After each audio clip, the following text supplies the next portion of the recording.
Hello and welcome to the Road from Emmaus podcast. I'm Jason Lowe, joined by Andrew Chow, and we are two totally ordinary Catholic guys hoping to share our journeys. Like the disciples on the road to Emmaus, we've each encountered Christ in our lives. Join us as we talk about what comes next. It's been a growing trend over the last couple of years that we've been seeing pronouns being put up next to people's names. At work, at school, wherever. As discussion around gender becomes more and more prevalent within society, we as Catholics need to learn how to approach these conversations. And it's okay if you don't know. It's okay to wonder how you should handle these situations or how immoral you are or aren't being in your pursuit to love your neighbor. On today's episode, Andrew and I try to unpack these questions, and we offer our own opinion on how we would approach these conversations. Andrew, I need you to start this episode by asking me if I have any big news to share. Do you have any big news to share? I do. Thanks for asking. No problem. So I got a dog. Oh, wow. You had no idea. No. I adopted a dog. Just last weekend, and his name is Bran. He's almost 4 years old. He's a mini doodle. He's really small, like 9 pounds. And he's chilling in my condo den right now. But yeah, I'm really excited just to have a dog, and I wanted to share that news to all of our listeners. Yeah. First week has been interesting. It's been a lot of fun, honestly. I mean, I think you were saying that like he's pretty well behaved. He is, yeah. He took a liking to you, which was nice. I was a little worried whether or not he would, because sometimes he'll just bark at random people. Yeah. But yeah, some potty training is required, I think. He's I think for the most part, like I would say 85% of the time he's good. Well, I think like potty training is like par for the course of getting a dog anyways, right? Yeah, so. exactly. So, no, I'm happy, and you guys might hear him in the background of our podcast if he's running around inside my den. But no, I just wanted to share that. A lot of people were asking me, like, when I was going through the adoption process, so like, which breed are you getting, or like, are you getting a big dog or a small dog? And those are the usual questions. Yeah. Usually, like whenever, because since I adopted mine, I was pretty open minded, just in terms of like, it doesn't really matter to me which breed. Totally. I think I preferred a small to medium sized dog anyway. Okay. I got a really small dog at 9 pounds. Yeah. But another common question was like, oh, like, do you prefer a guy or a girl? Yeah. And the answer I gave at the time was like, oh, I don't really care. Yeah. I still don't, but I realized after getting Bran, who is a guy, who is a boy, that most of my friends who have dogs, I think they're all female dogs. So like, I'm used to handling like female dogs. So like, yeah, when I don't know, it's different when you pick up a male dog and there's something in between the legs. So it was a surprise to me, something for me to get used to.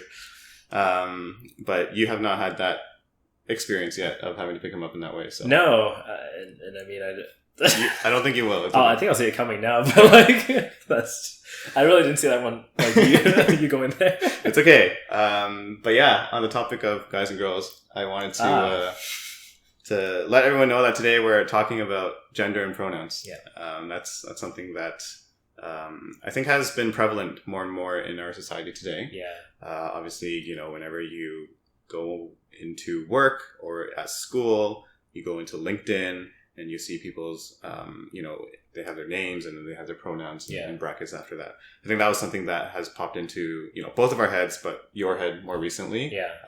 That we were like, let's do an episode on this. Yeah, totally. It's an interesting area to navigate, right? And I think just in general, I guess like hot button topics, when they kind of really creep into life, make us kind of wonder like how do we approach all of this anyways, right? So yeah. I think that's why we want to talk about this. Yeah, exactly. Just because I think, I've had a lot of friends ask me, just like share their experiences, some are as teachers, some just in the corporate office like you and me. Sure. And we're just like, how comfortable should I be with this? How do I approach this? How do I address these people?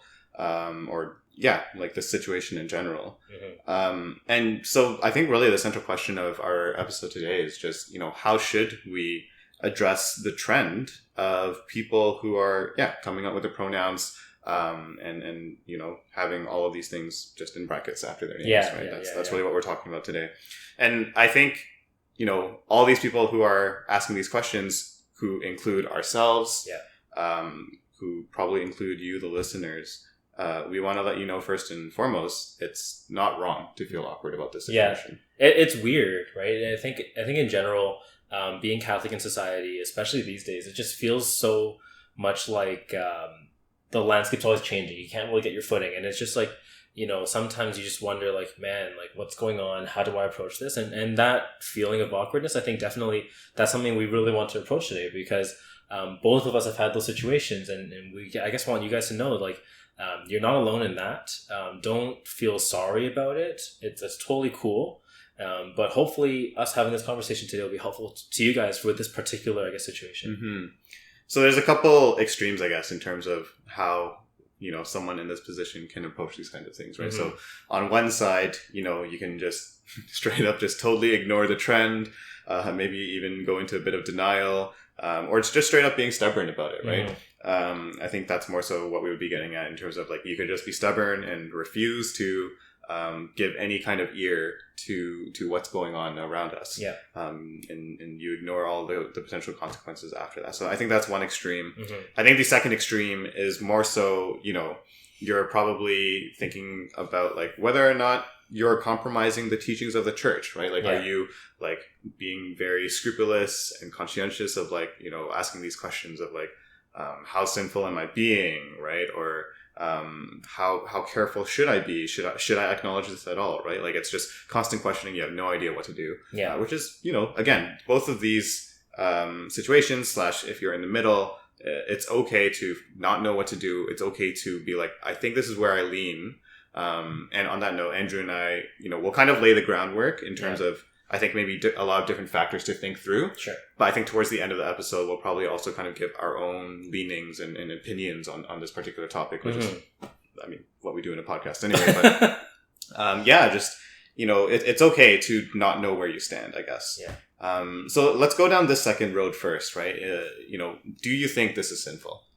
I think it really depends on approach, right? So when we look at sin, a really big piece of it is knowing what's wrong and then making the decision to do it. So that's a really big piece here. So just objectively that you approach a situation a certain way doesn't necessarily mean it is or isn't a sin, right? So I think that's the first thing to get out of the way is, like, don't look back at all the different things that have happened and be like, oh my goodness, like, I've sinned 15 times in this circumstance, because you need to know what to sin and do it for it to really be considered a grievous sin.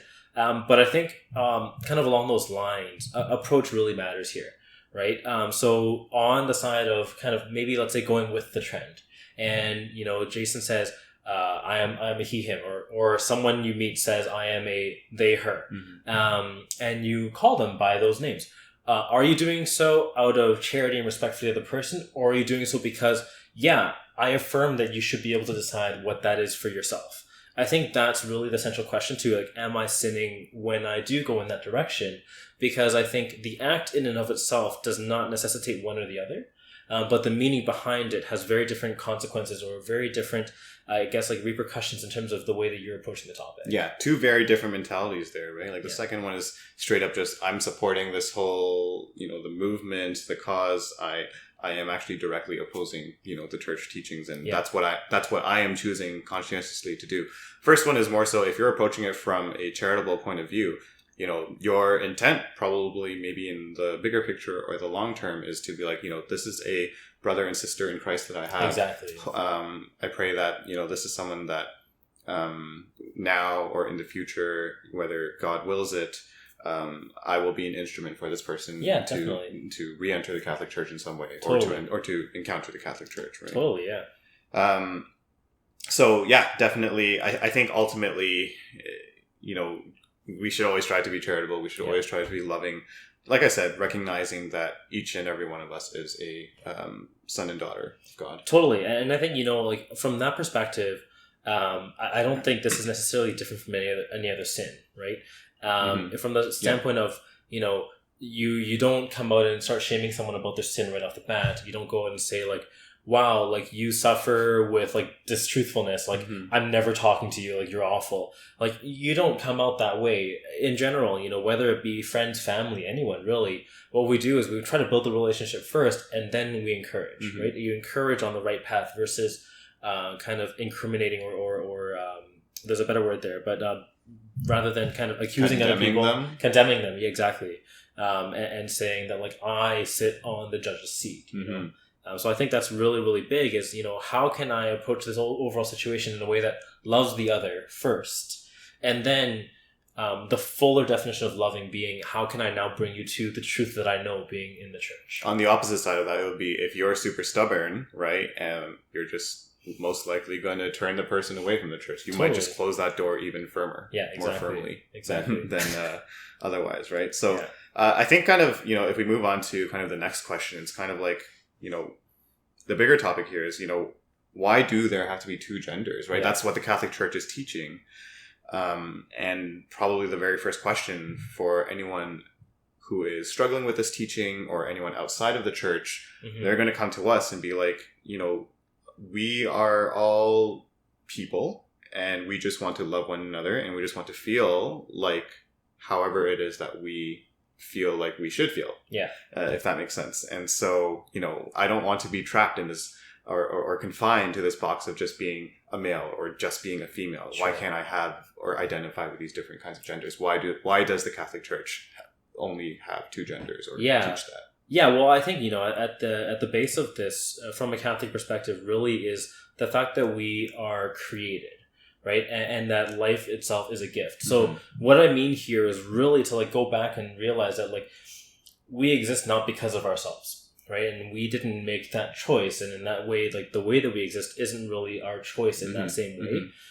And I think there's humility there, right? There's a humility there to understand that my life was given to me by someone else, right? All of the features about me have been given to me, and that these are beautiful things. You know, it's really accepting that first, and doing so with kind of that humble heart and understanding, you know, what am I meant to do with this, right? I think that's really the question that we reach at that point. But if we start off by saying, well, no, I don't think I was created this way, I think I was created that way, that almost doesn't compute in some ways, right? Because we weren't part of the picture when we were created. You know, it wasn't us who decided how we were created. So really, we're the only ones who can get it wrong in some senses, right? I know it sounds weird to say it like that, but really at the end of the day, it was someone else who created us. It was our parents who conceived us. It was God who gave us life. And so it's his decision, and for us to learn to recognize that versus the other way around, I think I would also expand even just on understanding the beauty of our sexuality, that, you know, God made us male, God made us female. I think thinking about just the divine planning that he put into making our bodies so beautiful such that both of them are life-giving. Right? Nothing else in this world can you truly say is life-giving. Right? And like, what a beautiful thing that is. And so I think if I can almost summarize it, it's almost first, you know, trying to understand how, again, how beautiful it is that we were created male and female, that, you know, it's not just where the Catholic Church is teaching you to, you know, accept this because this is who you are. That's it. We're forcing it down your throat. Obviously, it's not that. It's more so just understanding the beauty of the how complementary the male and female body are. And again, just the divine planning that went into it to make that beauty. And then that first step of understanding, the second step of, I think, humility. You know, if you're struggling with this, right, no one is going to tell you that, like, again, no one is condemning you, right? We know that, like, you know, Andrew and I guess, we haven't been in your shoes, right? If you're struggling with this. And so we can't truly understand or empathize, but at the same time, we still love you as a brother and sister in Christ. And if anything, we want to bring you closer to the truth, I think is what I would say. And so again, nothing about ramming this down your throat, but understanding and then having the humility to, you know, say within your heart, within your struggle, be like, hey, Lord, I'm really struggling with this, but I want to open myself up to understanding, and I want to open myself up to, accepting that this is what your will was as creator. Definitely. And I think, I'm really glad you brought it back to beauty, because at the end of the day, all of this, no matter what we're talking about within sexuality or otherwise, whenever we talk about discernment, we always talk about like following the beauty. And I think that's kind of where understanding the beauty of sexuality really helps and unlocks that door. It's a lot more than just, I guess, even just saying that procreation happens in man and woman is already oversimplifying it, as beautiful as that is. And I know we're going to get into it too, but there's lots of things about male and female and the dynamic between them as well, which is something that gives life in so many different ways. And it's something that, at the end of the day, by design is really, really beautiful and fruitful. And it's something that just, if we are able to kind of take that step back, stop being the decider and being the follower, then we can really start to see that kind of peace, that joy kind of flow into our lives through the beauty. Right? I think you and I have both experienced that. And that's really where we're hoping for you, is that, can we take the step back? Can we become a follower for a little bit and kind of see where this beauty can lead and how that can bring peace in my life? Yeah, exactly. Now, another way that we had kind of thought about illustrating this whole thing was the role of the man and the woman. Do you want to go into that a bit? Yeah, so I think, the role of the man and the woman particularly can be seen in a family, right? I think in a family structure, this is something that all of us kind of identify with at the end of the day, in looking at our parents, right? To look back and see, both the beautiful things about our parents and the wounds that we have in our parents. To see the places where there was, my father is great and really strong and really leads our family, heads the charge, and where he maybe crosses that line and doesn't do that well, or where my mother is really loving or maybe really not loving, and how that really wounds me. These are things that we see, I think, across the board in terms of just wounds that we all have in our lives from our parents succeeding or not as fathers and mothers. And I think this really kind of lays out for us exactly what we were just talking about, that beauty of that design, where, fathers and men in particular are, have this tendency, I guess, if you will, but have like the characteristics, the condition to be the man of the household. As kind of, I guess, traditional and archaic as that can sound, there is something beautiful about having a strong father. And in the same way, having a loving mother is something that's so central to a beautiful childhood. And it's something I think all of us can really identify with. And this is something that necessarily is male and female. Having, two men or two women, not to say that they can never fill these roles, but they can't do it in the same way. A doting father is a beautiful thing, but doesn't come close to a mother's love. No matter what, as doting as your dad might be, it's not the same as when your mom gives you hugs and kisses and just is like fussing over you, So I think built into all of this, we kind of start to see these little clues that male and female have these kind of built-in rules in society. You already touched on this a bit, but, we're almost obliged to say that, like, again, this is not to say that men don't want to be cherished or like, women can't be strong or leaders.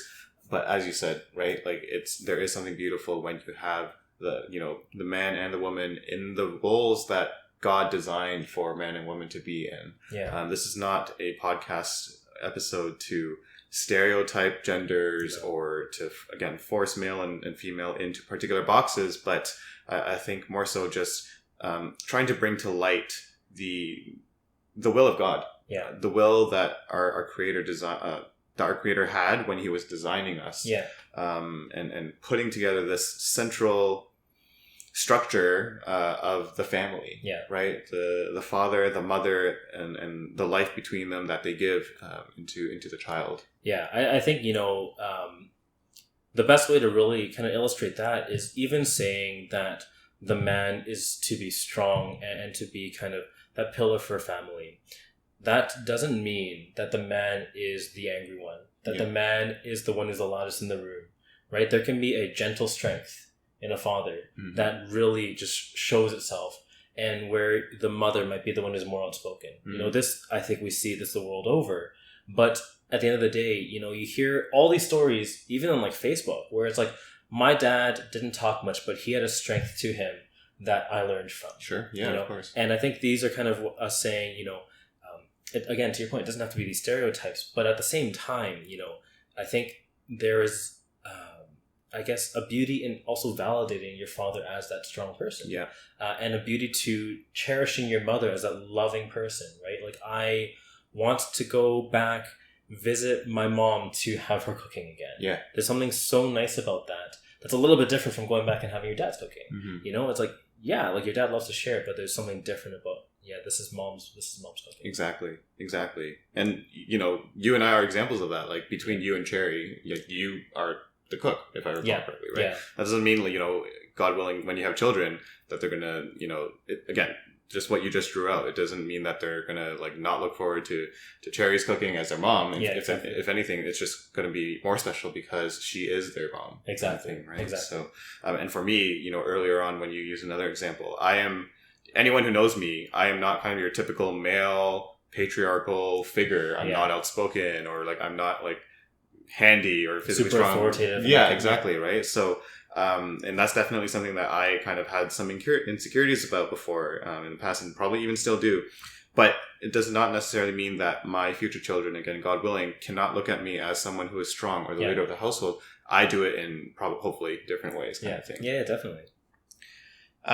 So, as we kind of go through all these things, we want to take a step back from kind of the deeper conversation and just throw out another reminder of, anyone in this situation who is, maybe you're struggling yourself. Maybe you have an audience of people who are going through this and you don't know how to address them and address this particular issue. Remember that you are not the church, right? You are not the church in the sense of you don't have to feel the weight of the entire church on your shoulders and the pressure of representing the entire church when you kind of you don't have to be perfect in these situations, right? Strive for it, learn, but you don't have to be perfect. Yeah, definitely. I think oftentimes, we can be tentative with our faith because we think that everyone will take what we say to be everything. And I think, that's an undue pressure. It's unnecessary pressure to put on ourselves. It's, if you flip it a little bit, it's like saying that, whatever I say, everyone thinks all Canadians think like me. And that's just not the case. Yeah. So it's very much the same way. Anyone who thinks that way, to be frank, it's kind of their closed-mindedness. And that's a burden for them to work through, but that's not your fault. So I think, really just affirming for you guys, to Jason, your point, don't feel that pressure. You can definitely preach the gospel in a very particular way, but one that's unique to you. It doesn't need to be, well, let me tell you all of this catechesis that you need to know in your life. It can very much be, well, here are my experiences. This is how I kind of view the situation as best I can, as where I'm formed as a Catholic. Similarly, Andrew and I are kind of learning about this too, right? And we had people teach us, we had people point us to resources. Yeah. And so, maybe you're looking towards this episode as a resource as well. And you can go through the same journey that Andrew and I are going through too, right? You can do your own research. You can look up, Catholic scholars and authorities and their YouTube videos and whatever, right? Same thing that we've done. So, no need to feel the pressure of representing the entire church. Definitely. And so, off the top, I had mentioned, if you're in this situation, right? Andrew and I have been kind of providing the groundwork and, giving a bit of some guidance on, how to think through this. But I think diving into it a bit more practically, what are some factors if you're in this situation that you can kind of think about, right? Because we're not familiar with the situation that you're in, which is totally unique to you. If it's something that is personal to you, that you're going through personally, or if this would be personal as well, I guess, but if you have an audience of people or a close relative or friend or whatnot, or even someone at work. Yeah, exactly. That is kind of going through this that you interact with, and you're like, how do I approach this, right? Yeah. So factors to think about. First of all, the relationship that you have to the person, right? Yeah. Is it a work relationship, right? And you're not actually all that close to the person. You probably only have a 30-minute meeting with them once a week or something. And you don't have a close relationship with them. Or do you have a personal relationship with them, right? Because if you have a personal relationship with them, it means that you have a foundation of trust. It means you have more quote unquote permission to kind of enter into these conversations with these kinds of people. And the flip side, if it is someone that you're not as close to, it doesn't necessarily mean you can't have that conversation. Yeah. But it does mean that you probably have to do a bit more groundwork to be like, hey, I want to talk to you about something. Hopefully we can have a really open-minded conversation, etc. Definitely. I think really what we're getting at here is where or how much of your love for each other in that kind of friend capacity has already been laid out in this relationship, right? If it's someone at work, like you said, who you kind of deal with only about work things, there isn't really that personal relationship where you can actually give of yourself and love the other person in a way that can really just be grounded where they know you're coming from a place of love, right? Versus a personal relationship, more typically, you already have a little bit of that, right? That, that understanding that as a friend, I love you and I want the best for you. Exactly. And so, how, I guess, like, understanding that piece will help you understand how much of that exact layer of, hey, I'm coming from a place of love, do you need to establish? Second thing to think about, just your own knowledge in the area of, gender pronouns, of obviously the whole LGBTQ plus, and all of those things, and what the Catholic Church teaches on all of those things.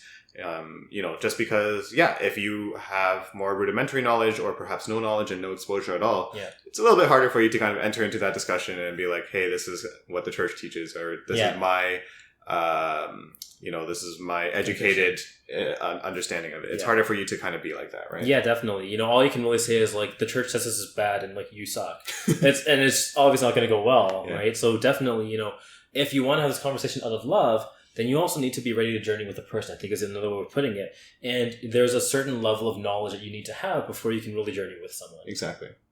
Number 3, so the setting in which this is brought up, right?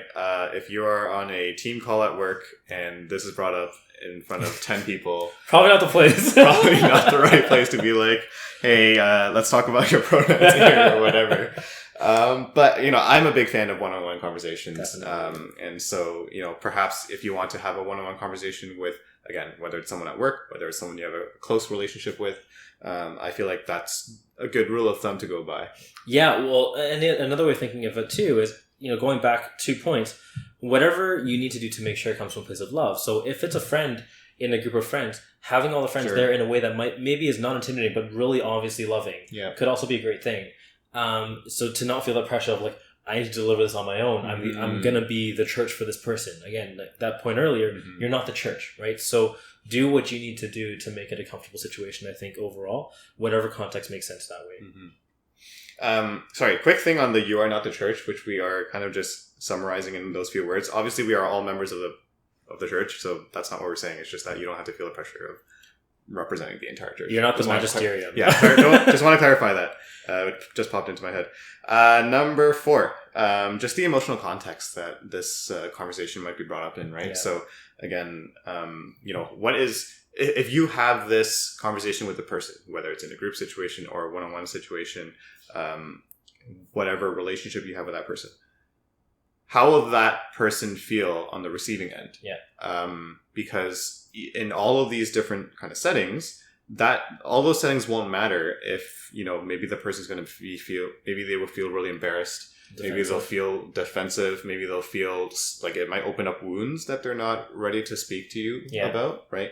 And if they're gonna feel embarrassed, or if the situation will escalate, again, probably something that it might not be the right time to have the conversation, or just something to be aware about, right? I think overall, definitely, I think oftentimes these conversations would be a little bit tense and very high strung a little bit even.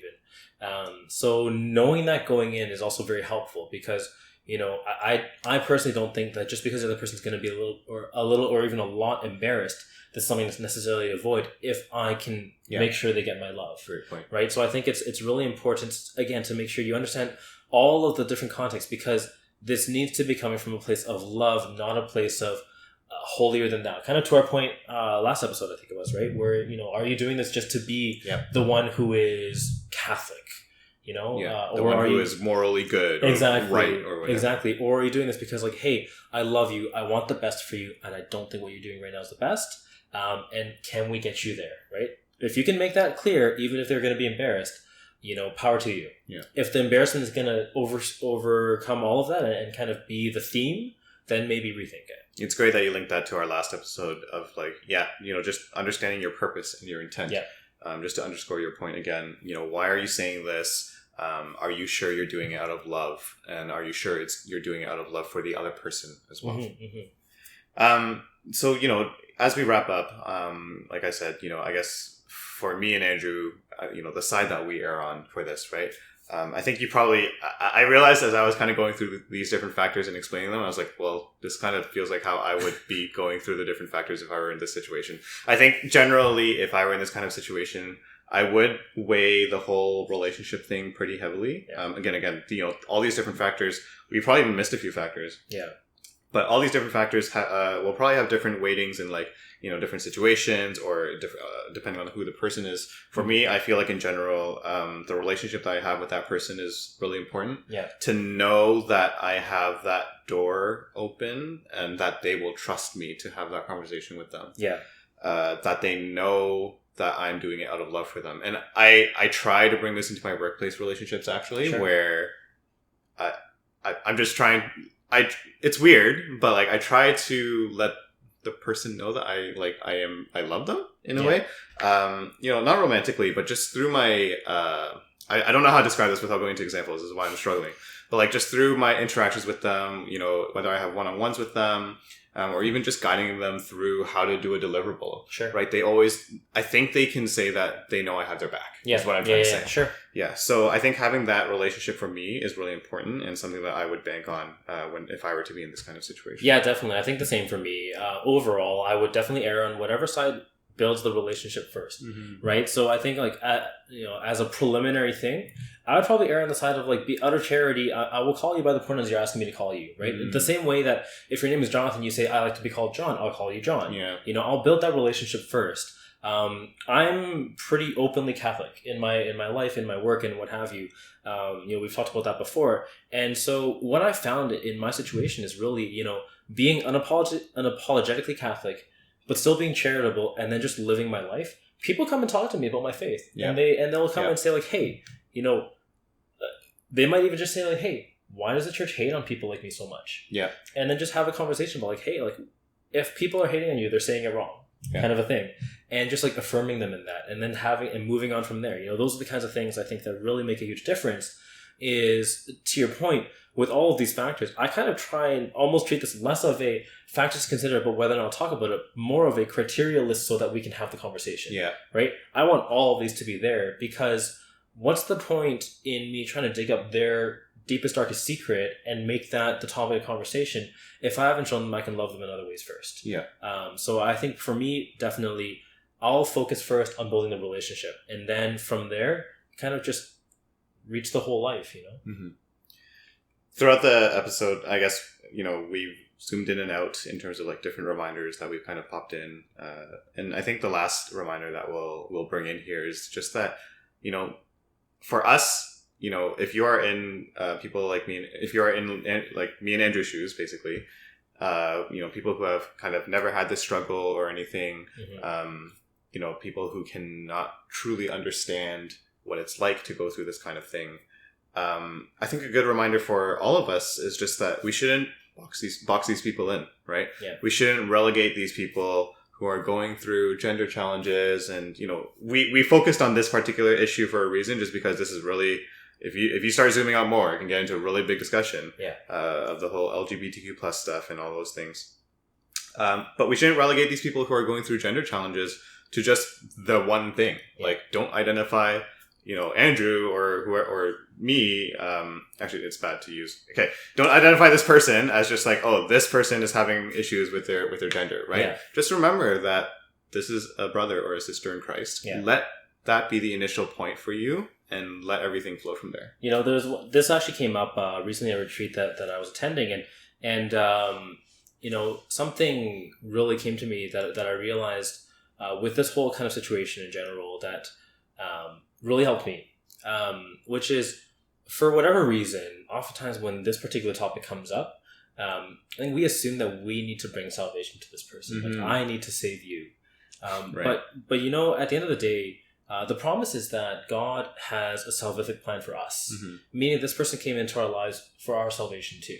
right? So I think looking at it from that lens also really helps us to get out of that boxing people in kind of thing, right? Not a, you are this and let me do this to you, let me save you, but more of a, you're a person that's come into my life with a particular grace that will help me reach heaven. Yeah. What is that? Mm-hmm. And that will help you build that relationship as well, and hopefully kind of share back and forth. Mm-hmm. So I think that's a wrap for our episode today. Now, before we do fully wrap it up, I do want to throw out a quick PSA. Mm-hmm. It's about a week before, but basically we have our Canadian federal election coming up next week. Monday, September 20th is election day. Yeah. I suspect by the time we get this episode up, it'll be after all the advance polling, so that's unfortunate. But just a quick reminder that, it is actually our moral obligation to go and vote. It's a big privilege, it's a big gift, it's a big blessing that we have the ability to, speak our voice, right? In some small or big way. And, you look at a lot of circumstances in countries around the world, and you kind of reflect on how lucky it is that we can go to a voting station and be like, hey, we want, we think this person should be leading our country. A lot of history there, a lot of things and lives sacrificed for us to be able to go and vote, right? So just bringing it into a Catholic context, I think something that I found useful just in the last couple of days is a website called catholicconscience.org.